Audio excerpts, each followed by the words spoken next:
Hi കൂട്ടുകാർ, അസ്സലാമു അലൈക്കും വറഹ്മത്തുള്ളാഹി തആല വബറകാതുഹു. 2025 4ാം ക്ലാസ്സിൻ്റെ ദുറൂസുൽ ഇസ്ലാം വാർഷിക പരീക്ഷ നടത്തിയതിൻ്റെ ആൻസർ കീയുമായിട്ടാണ് ഞാൻ വന്നിരിക്കുന്നത്. നമുക്ക് ചോദ്യങ്ങൾ വായിച്ച് ഉത്തരങ്ങൾ മനസ്സിലാക്കാം. എന്താണ്?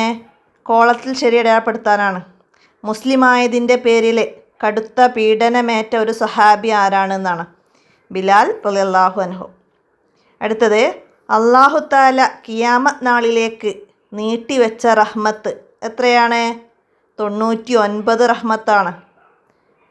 അടുത്തത്, ഹജ്ജത്തുൽ വദാ നടന്ന ഹിജ്റ വർഷം എത്രയാണെന്ന്? ഹിജ്റ 10ലാണ്. അടുത്തത്, ഒരു മാസത്തെ സഞ്ചാര ദൈർഘ്യമാണ് അതിൻ്റെ വിസ്തൃതി എന്തിൻ്റെതാണ്? ഹൗലുൽ കൗസറിൻ്റെ. അടുത്തത്, വമാ യുദിരീക യൂനുസ് ഇബ്നു മത്ത. ഇത് ചോദിച്ചത് ആരാണ് എന്ന്? അബ്ബാസ് റളിയല്ലാഹു അൻഹു ആണ് നബി സല്ലല്ലാഹു അലൈഹി വസല്ലമയോട് ചോദിച്ചത്. വമാ യുദ്രീക യൂനുസ് ഇബ്നു മത്ത.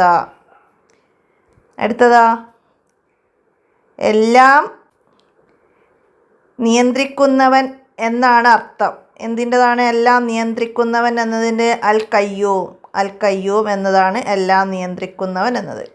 ഇനി ഇവിടെ ചേരുമ്പടി ചേർക്കാനാണ്. അബ്ബാസ് റളിയല്ലാഹു അൻഹു എന്താണ്? ഓപ്ഷൻ സി, അന റജുലും മിൻ അഹ്ലി നീനവ. അബൂബക്കർ റളിയല്ലാഹു അൻഹു എന്താണ്? എ, തിബ്തു ഹയ്യം വ മയ്യിത്തൻ. ഫാത്തിമ റളിയല്ലാഹു അൻഹ എന്താണ്? ഓപ്ഷൻ ഡി എന്താണ്? വ കർബ അബാഹു. ആയിഷ റളിയല്ലാഹു അൻഹ ഓപ്ഷൻ ഇ, സ്ത്രീ പുരുഷന്മാർ പരസ്പരം നോക്കില്ലേ. നബി സല്ലല്ലാഹു അലൈഹി വസല്ലമ ഓപ്ഷൻ ബി, ഇദ്ഹബൂ അൻതും തുലക്കാ. അപ്പം അത് അതിൻ്റെ ലെറ്ററൊക്കെ എഴുതാം. അടുത്തത് പൂരിപ്പിക്കാനാണ്. എന്താണ്? വിചാരണയ്ക്ക് ശേഷം ഡാഷ് മീസാനിൽ തൂക്കും. എന്താണ്? അമലുകളാണ് മീസാനിൽ തൂക്കുന്നത്. അടുത്തത്, ഹുദൈബിയ സന്ധി നടന്നത് ഹിജ്റ 6ാം വർഷമാണ്. ഹുദൈബിയ സന്ധി നടന്നത് ഹിജ്റ 6ാം വർഷമാണ്. ഏറ്റവും കൂടുതൽ കരുണ ചെയ്യേണ്ടത് ആർക്കാണ്? മാതാപിതാക്കൾക്കാണ്. അടുത്തത്, ഹജ്ജത്തുൽ വദായിൽ 1,00,000-ൽ പരം സഹാബികൾ പങ്കെടുത്തു. 1,00,000-ൽ പരം. അത് അവിടെ എഴുതി കൊടുക്കാം. അടുത്തത്, മഹ്ശറയിലെ ഒരു ദിവസത്തിന് ഡാഷ് വർഷത്തിൻ്റെ ദൈർഘ്യമുണ്ട്. എത്രയാണ്? 50,000 വർഷത്തിൻ്റെ ദൈർഘ്യമുണ്ട്. അടുത്തത്, അമ്പിയാക്കൾ ഡാഷ് ഇല്ലാതെ സ്വർഗത്തിൽ കടക്കും. എന്താണ്? ഹിസാബില്ലാതെ സ്വർഗത്തിൽ കടക്കും. ഇനി ഒറ്റ വാക്കിൽ ഉത്തരം എഴുതണം. ഇസ്ലാമിൻ്റെ ജീവനും നെടും തൂണുമാണ് എന്ത്? അറിവ്. നബി സല്ലല്ലാഹു അലൈഹി വസല്ലമ വഫാത്തായ ദിവസം ഏതാണ്? തിങ്കളാഴ്ചയാണ് വഫാത്തായത്. ഫതഹ് മക്ക നടന്ന ഹിജ്റ വർഷം? ഹിജ്റ 8നാണ് ഫതഹ് മക്ക നടന്നത്.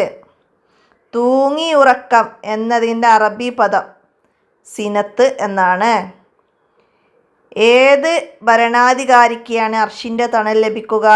നീതിമാനായ ഭരണാധികാരിക്ക്. അടുത്തത്, ശർഇയായ ഇൽമ് പഠിക്കുന്നതിൻ്റെ വിധി എന്താണ്? അത് നിർബന്ധമാണ്. ശർഇയായ ഇൽമ് പഠിക്കൽ നിർബന്ധമാണ്. അടുത്തത് ഇനി ഒറ്റവാചകത്തിൽ ഉത്തരം എഴുതാനാണ്. നബി സല്ലല്ലാഹു അലൈഹി വസല്ലമ വഫാത്തായതറിഞ്ഞപ്പോൾ ഉമർ റളിയല്ലാഹു അൻഹു പറഞ്ഞത് എന്താണ്? എന്താണ്? മുത്ത് നബി സല്ലല്ലാഹു അലൈഹി വസല്ലമ വഫാത്തായിട്ടില്ല. ആരെങ്കിലും അങ്ങനെ പറഞ്ഞാൽ അവനെ ഞാൻ കൊന്നുകളയും. അടുത്ത്, ഫതഹ് മക്ക ദിവസം നബി സല്ലല്ലാഹു അലൈഹി വസല്ലമ ഖുറൈശികളോട് ചോദിച്ചതെന്ത്? എന്താ ചോദിച്ചത്? നിങ്ങൾ എന്നിൽ നിന്ന് എന്താണ് പ്രതീക്ഷിക്കുന്നത്? ഇതാണ് നബി സല്ലല്ലാഹു അലൈഹി വസല്ലമ ഖുറൈശികളോട് ചോദിച്ചത്. അടുത്ത, നബി സല്ലല്ലാഹു അലൈഹി വസല്ലമ ബിസ്മി ചൊല്ലി മുന്തിരി കഴിച്ചപ്പോൾ അബ്ബാസ് പറഞ്ഞതെന്ത്? എന്താ പറഞ്ഞത്? ഇങ്ങനെ ഈ നാട്ടുകാർ പറയാറില്ല. അങ്ങ് ഏത് നാട്ടുകാരനാണെന്ന് ചോദിക്കുന്നുണ്ട്. അപ്പോൾ അവിടെ ഈ സംസാരം ഈ നാട്ടുകാരുടേതല്ലല്ലോ എന്നൊക്കെ എഴുതാം. അടുത്തത്, മഹ്ശറയിൽ ആരും ആരെയും ഓർക്കാത്ത ഒരു അവസരം എഴുതുക. നമ്മളവിടെ 3 അവസരം പഠിച്ചിരുന്നു. എന്താണ്?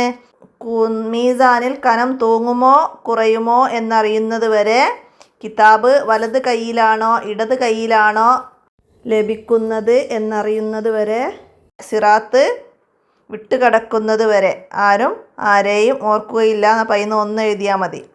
അടുത്തതെന്താണ്? അനാഥകളെ സംരക്ഷിക്കുന്നവരെ പറ്റി നബി സല്ലല്ലാഹു അലൈഹി വസല്ലമ പറഞ്ഞത് എന്താണ്? നടുവിരലും ചൂണ്ടുവിരലും ചേർത്ത് പിടിച്ചുകൊണ്ട് അവിടുന്ന് പറഞ്ഞു, ഞാനും അനാഥകളെ സംരക്ഷിക്കുന്നവരും സ്വർഗത്തിൽ ഇപ്രകാരമാണ്. ഇതാണ് നബി സല്ലല്ലാഹു അലൈഹി വസല്ലം പറഞ്ഞത്. അടുത്തത്, ദരിദ്രരായ മുഹാജിറുകളോട് നബി സല്ലല്ലാഹു അലൈഹി വസല്ലമ കൽപ്പിച്ചത് എന്താണ്?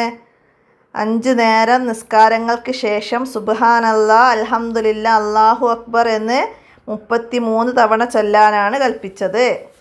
അടുത്തത്, നബി സല്ലല്ലാഹു അലൈഹി വസല്ലമ അന്ത്യവിശ്രമം കൊള്ളുന്നത് എവിടെയാണ്? മസ്ജിദുൻ നബവിയിലെ പച്ചക്കുബ്ബക്ക് താഴെ. ഈ 5 വരിയിൽ കുറയാതെ ഉപന്യസിക്കാൻ വന്നത് ഇൽമിൻ്റെ മഹത്വമാണ്. അപ്പോൾ നമ്മൾ ആ പാഠത്തിൽ കുറേ കാര്യങ്ങൾ പഠിച്ചിട്ടുണ്ട്. മനുഷ്യർക്ക് അല്ലാഹു തആല നൽകിയ അനുഗ്രഹങ്ങളിൽ ഏറ്റവും മുഖ്യമായത് അറിവാണ്. ഇഹലോകത്ത് വിജയം നേടാൻ അറിവ് ആവശ്യമാണ്. പരലോകത്ത് വിജയിക്കാനും അറിവ് വേണം. അല്ലാഹുവിനെ അറിഞ്ഞ് ആരാധന ചെയ്യാനും അറിവ് വേണം. അറിവില്ലാതെ ഹലാലും ഹറാമും വേർതിരിച്ചറിയാൻ കഴിയില്ല. ആദം നബി അലൈഹി സ്വലാമിനെ അല്ലാഹു തആല ഉന്നതനാക്കിയത് അറിവ് നൽകിയാണ്. അവിടെ നമ്മൾ കുറേ കാര്യം പഠിച്ചിട്ടുണ്ട് അറിവിനെ കുറിച്ചിട്ട്. അപ്പോൾ അതൊക്കെ ചേർത്ത് അവിടെ എഴുതി കൊടുക്കാം. അപ്പോൾ എത്രയാണ് ദുറൂസുൽ ഇസ്ലാം 2 എന്ന ചോദ്യപേപ്പറിൽ വന്നത്? അപ്പോൾ നമുക്ക് ചോദ്യപേപ്പറൊക്കെ വിശദമായിട്ട് അടുത്ത വർഷം എക്സാം എഴുതുന്നവർക്ക് റിവിഷനായിട്ട് ചെയ്ത് അവർക്ക് ഉപകാരപ്പെടുത്തണം ഇൻഷാ അല്ലാഹ്. അപ്പോൾ എല്ലാവരും വീഡിയോ കേട്ട് ഉത്തരങ്ങളൊക്കെ മനസ്സിലാക്കുക. ഇന്നത്തെ ഈ വോയിസ് ഇവിടെ അവസാനിപ്പിക്കുകയാണ്. അസ്സലാമു അലൈക്കും വറഹ്മത്തുള്ളാഹി വബറകാതുഹു.